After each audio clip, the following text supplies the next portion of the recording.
La méditation de ce 18 octobre est intitulée « Disciples de l'agneau ». Ce sont ceux qui ne se sont pas souillés avec des femmes, car ils sont vierges. Et ils suivent l'agneau partout où il va.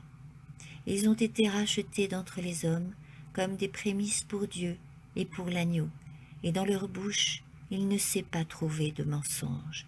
Ils sont irréprochables. Apocalypse 14, 4, 5. Le Seigneur a sur la terre un peuple qui suit l'agneau partout où il va.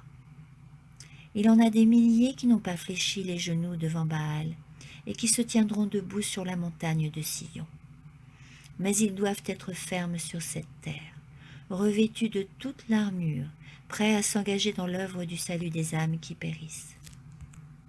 Nous n'avons pas à attendre d'être au ciel pour suivre le Christ. Le peuple de Dieu peut le faire dès ici-bas. Nous ne suivrons l'agneau de Dieu dans les cours célestes que si nous le suivons maintenant dans cette vie.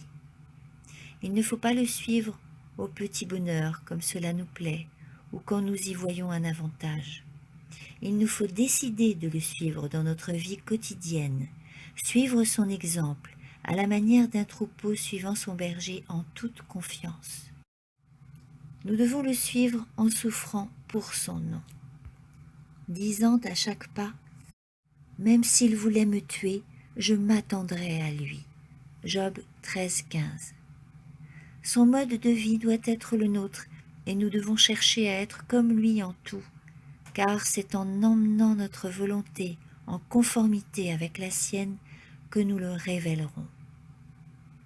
Nous ne sommes pas dans un pays imaginaire où règne l'inaction. Nous sommes des soldats du Christ, engagés dans l'œuvre de démontrer notre loyauté envers celui qui nous a rachetés. Ce que nous serons dans le foyer céleste, quand nous serons sauvés pour l'éternité, sera la réflexion de ce que nous sommes aujourd'hui par notre caractère et notre service consacré. Ne lui montrons-nous pas notre loyauté en observant les commandements de Dieu ici-bas durant ce qui est notre période de probation?